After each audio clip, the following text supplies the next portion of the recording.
तो घर वाले तो रोते हैं, लेकिन ये मुस्कुराता हुआ जाता है, ये जगमगाता हुआ जाता है, ये चहचहाता हुआ जाता है, ये फरहतो बिसात के साथ जाता है। मैंने पूछा, ऐ जाने वाले जरा ये बता दे, तेरे मुस्कुराने की वजह क्या है, तेरे चहचहाने की वजह क्या है, तेरे जगमगाने की वजह क्या है? आज तुझे लोगों ने गुस्ल दिया है, आज तुझे अच्छे कपड़े पहनाए हैं, आज तुझे खुशबू लगाई है, आज तेरे मर्तबे का ये आलम है कि पहले तू जमीन पे चलता था, लेकिन आज लोगों के कांधों पे उठा करके ले जाया जा रहा है। लेकिन जब जो कांधे पे जा रहा है, जब ये इस दुनिया में आया था तो इसका बाप खुश था, इसकी माँ खुश थी, इसका भाई खुश था, इसके चाहने वाले खुश थे, इससे मोहब्बत करने वाले खुश थे, पूरे मोहल्ले में खुशियों का आलम था और तमाम में मिठाइयाँ तकसीम की जा रही थी। लेकिन जब आने वाला आ रहा था तो रोता हुआ आ रहा था, आने वाला आ रहा था तो चीखता हुआ आ रहा था, आने वाला आ रहा था तो दिल मिलाता हुआ आ रहा था। लेकिन बाप खुश था, भाई खुश था, मोहब्बत करने वाले खुश थे, चाहने वाले खुश थे। लेकिन जब यही जो चीखता हुआ आया था, जब रोता हुआ आया था, जब यही जाने वाला जाता है तो मुस्कुराता हुआ जाता है, जाता है तो जगमगाता हुआ जाता है, जाता है तो चहचहाता हुआ जाता है, जाता है तो फरहतो इम्तिसाद के साथ जाता है। मैंने पूछा, ऐ जाने वाले जरा ये बता दे, तेरे फरहतो इम्तिसाद की वजह क्या है, तेरे मुस्कुराने की वजह क्या है, तेरे चहचहाने की वजह क्या है, तेरे जगमगाने की वजह क्या है? तो ये जाने वाला जवाब देता है, ऐ पूछने वाले तुझे मालूम नहीं है कि कब्र में मुस्तफा का दीदार होने वाला। सुभान अल्लाह, सुभान अल्लाह, क्या बात है सर, वाह वाह, दीदार होने वाला है। अब सलाह दिया जाएगा, उसके बाद फरिश्ते 3 सवाल करेंगे। पहला सवाल उसमें से ये होगा, माँ दीनों का तेरा दीन क्या है, और उसमें तीसरा सवाल ये कहा जाएगा, ये किया जाएगा,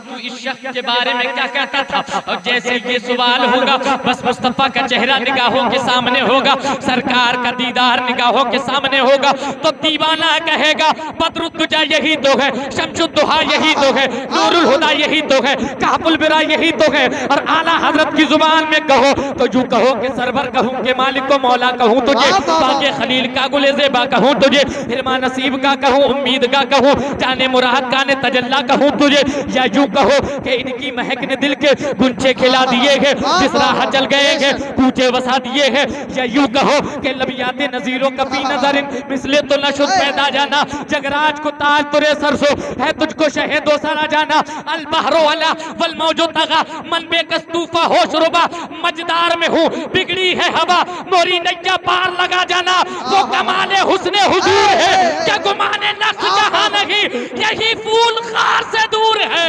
यही शम्मा है कि धुआं।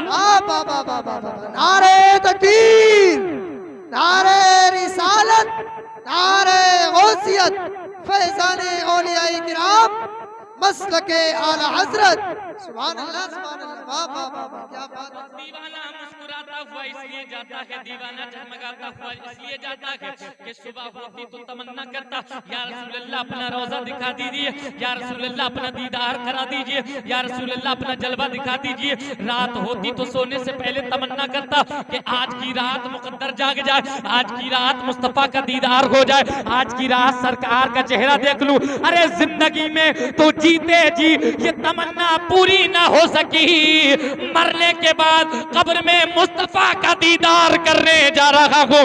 जान तो जाती है, जाएगी, कयामत ये है कि यहाँ मरने पे ठहरा है नजारा। आज फूले न समाएंगे कपल में आंसू, जिसके जो याद है उस गुल से मुलाकात की रात। इसलिए जा रहा है कि सरकार का दीदार, सरकार का जलवा देखने जा रहा है। अब एक जाने वाला तो चला गया, लेकिन उस जाने वाले को जो देखने वाले आ रहे हैं, अभी मैं उनका हाल बयान करूं। अब नंबर आता है कि किसी का इंतकाल हुआ, फिर उसके बाद रिश्तेदार आए, महल्ले वाले आए, चाहने वाले आए, मोहब्बत करने वाले आए,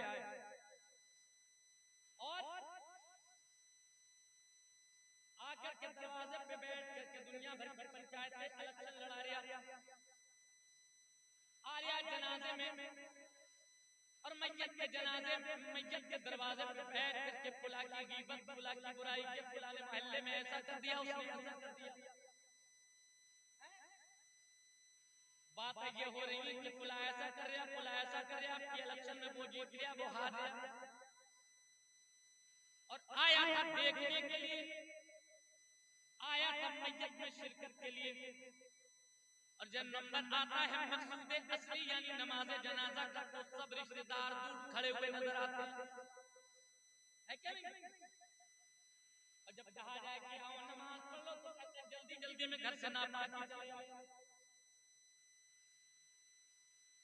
तो जरा ये बता कि तुझे बुलाया किसने था, तुझे दावत किसने दी थी कि तू आता बिरयानी खा के चला जाता? जो तेरा मकसद था उससे मकसद को पूरा नहीं करता।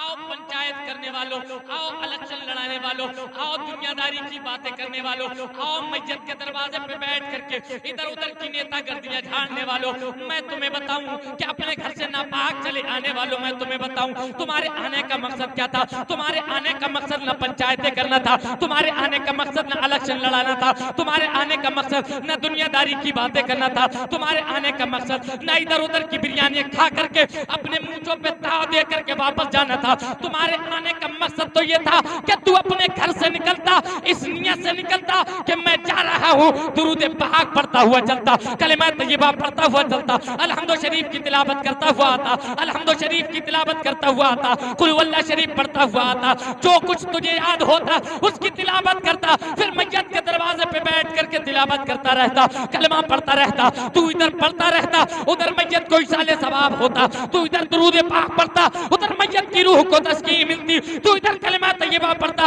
उधर मैयत की रूह को तस्कीन होती। तू इधर कलमा पढ़ पढ़ के बख्शता जाता, उधर मैयत के दर्जात बुलंद हो जाते, इधर तेरा भी काम हो जाता और तेरा आना भी वसूल हो जाता। आना भी सुभान अल्लाह, सुभान अल्लाह। लेकिन आकर के इलेक्शन लड़ा रहा है, आकर के दुनियादारी की बातें कर रहा है, आकर के इधर उधर की बातें कर रहा है। जो मकसद असली था नमाज जनाजा, जब नमाज जनाजा का वक्त आता है तो सगा भाई दूर खड़ा हुआ नजर आ रहा है, चचा दूर खड़ा हुआ नजर आ रहा है, ताऊ दूर खड़ा हुआ नजर आ रहा है, चाहने वाले दूर खड़े हुए नजर आ रहे हैं, बहनोई दूर खड़ा हुआ नजर आ रहा है, करीबी करीबी रिश्तेदार दूर खड़े हुए नजर आ रहे हैं। ऐ दूर खड़े होने वालों, क्या तुम दूर से चेहरा दिखाने के लिए आए थे? क्या तुम नाम लिखाने के लिए आए थे? क्या तुम अपना चेहरा दिखाने के लिए आए थे? क्या बिरयानी खाने के लिए आए थे? नहीं नहीं, तुम्हारे आने का मकसद ये नहीं था। आओ मैं तुम्हें बताऊं तुम्हारे आने का मकसद क्या था। मिशकात शरीफ उठाओ, मेरे सरकार सल्लल्लाहु अलैहि वसल्लम इरशाद फरमाते हैं जिस मोमिन के लिए मुसलमानों की एक जमात जमा हो जाए और 100 लोग उस पे खड़े होकर के नमाज जनाजा पढ़ लें और उसके लिए दुआएं मग़फ़िरत कर दे, मेरे सरकार इरशाद फरमाते हैं अल्लाह ताला इनकी दुआ को उसके हक में कबूल फरमा लेता है और परवरदिगार उस मैयत की बख्शिश फरमा दिया कर। समझ रहे? तो 200 300 लोग आ जाएंगे, लेकिन जनाजे के वक्त 3 सफे 4 सफे पूरी करना महंगी हो जाएगी। ये हाल है, 3 सफे 4 सफे पूरी करना महंगी हो जाएगी। तुम्हारे आने का मकसद चेहरा दिखाना नहीं था, बिरयानी खाना नहीं था, तुम्हारे आने का मकसद तो नमाज़े जनाजा पढ़ना था। मेरे सरकार का दरियाए रहमत और जोश में आया, मेरे सरकार सल्लल्लाहु अलैहि वसल्लम ने और तखफीफ फरमाई और तखफीफ फरमाई और मेरे सरकार ने इरशाद फरमाया जिस मोमिन के लिए अगर 40 लोग जमा हो जाएं और उस पे नमाज़े जनाजा पढ़े और उसके लिए दुआएं मग़फ़िरत करे, मेरे सरकार इरशाद फरमाते हैं अल्लाह ताला इनकी दुआ को उसके हक में कबूल फरमाता है और उसकी बख्शिश फरमा दिया कर। सुभान अल्लाह। मैं आखिरी बात आपके सामने बयान करूं कि जनाजों में कैसे बेहिसाब किताब और बेहिसाब किताब कैसे बख्शिश होती है। पुराने जमानों में लोगों के पास कपड़ा बहुत कम होता था। आपकी तवज्जो है मेरी तरफ तो मैं ये बात बयान कर दूं। हाथ उठा के बोलो सुभान अल्लाह। सुभान अल्लाह। पुराने जमानों में लोगों के पास कपड़ा कम होता था, किसी के पास एक ही चादर होती थी, किसी के पास एक तहमदी हुआ करता था और लोग उसी में गुजारा करते थे। उसमें कुछ ऐसे बदबख्त भी लोग थे जो मुर्दों के जिस्म से कपड़ा उतार के उसे बाजारों में बेचा करते थे और उससे अपना रिज़्क़ हासिल किया करते थे।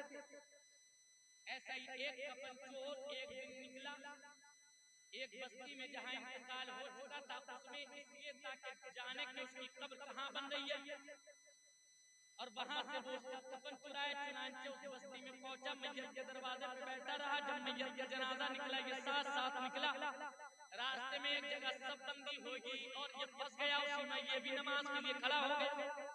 समझ आ रही है आपके? ये भी नमाज के लिए, अरे बोलो यार, ये भी नमाज के लिए खड़ा हो गया। अब नमाज जनाजा हुई, उसके बाद लोग लेकर के मैयत को चले और लोगों ने ले जाकर के मैयत को दफन कर दिया। और जब मैयत को दफन कर दिया, ये लोग वापस होने लगे। इसने अपनी एक पहचान बना दी, एक अलामत बना दी, ताकि रात के तारीकी में जब आए तो उसे पहचान सके। सब लोग चले गए, रात तारीक हो गई। अपना औजार लेकर आया उसी कब्र पे और उस कब्र से मिट्टी हटाने लगा। मिट्टी हटाने के बाद इसने तख्तों को हटाया और कब्र में उतर गया। और जैसे कब्र में उतरा, उसने इस कब्र वाले की तरफ, उसके कफन की तरफ अपने हाथ को बढ़ाया और जैसे ही हाथ को बढ़ाया, उसका कफन उतारना चाहता था, लेकिन जैसे ही करीब हुआ इसका हाथ, एक आवाज आई, खबरदार, कोई जन्नती किसी जन्नती का कफन नहीं उतारा करता है।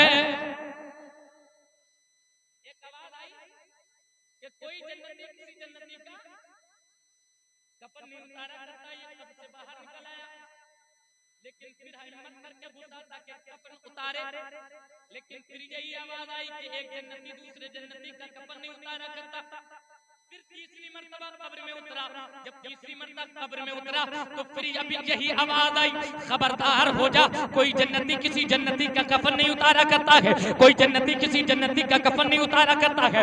ये कहता, ऐ निदा देने वाले, ऐ पुकारने वाले, ऐ आवाज देने वाले, ये मैयत तो नेक होगी, ये मैयत तो नमाजी होगी, ये मैयत तो परहेजगार होगी, ये मैयत तो सदका और खैरात करने वाली होगी, ये मैयत तो नेकोकार होगी, तो ये जन्नती हो सकती है। लेकिन मैं जन्नती कैसे हो सकता हूँ? एक मुद्दत से कफन की चोरी कर रहा हूँ, मैं गुनाहगार आदमी, मैं यशियार आदमी, मैं चोर आदमी। एक मुद्दत हो गई मुझे चोरी करते हुए, मैं जन्नती कैसे हो सकता हूँ? तो निदा आई कि तूने इसकी नमाज़े जनाजा में शिरकत की थी और जिसने इसकी नमाज़े जनाजा में शिरकत की थी, अल्लाह ताला ने उन सब की बख्शिश फरमा दी है, सबको माफ कर दिया है, सबके नामे अमाल में जन्नत लिख दी। सुभान अल्लाह, सुभान अल्लाह। तो नमाज़े जनाजा पढ़ने से उस मैयत की भी बख्शिश होती है और जो लोग नमाज़े जनाजा पढ़ते हैं उनकी भी बख्शिश होती है। जी और लोग जो आते हैं उनके आने का मकसद सिर्फ नमाज़े जनाजा ही पढ़ना होता है, ना कि चेहरा दिखाना भी नहीं। उम्मीद ये है कि आप अब इस पे कोशिश करेंगे कि कोई मैयत होगी तो फिर उसके लिए उसकी नमाज़े जनाजा पढ़ेंगे और उसमें ज्यादा से ज्यादा शिरकत करेंगे। जो कुछ मैंने कहा इसमें कोई गलती हुई हो तो परवरदिगार अपनी रहमी करीमी का पर्दा डाल करके माफ फरमाए।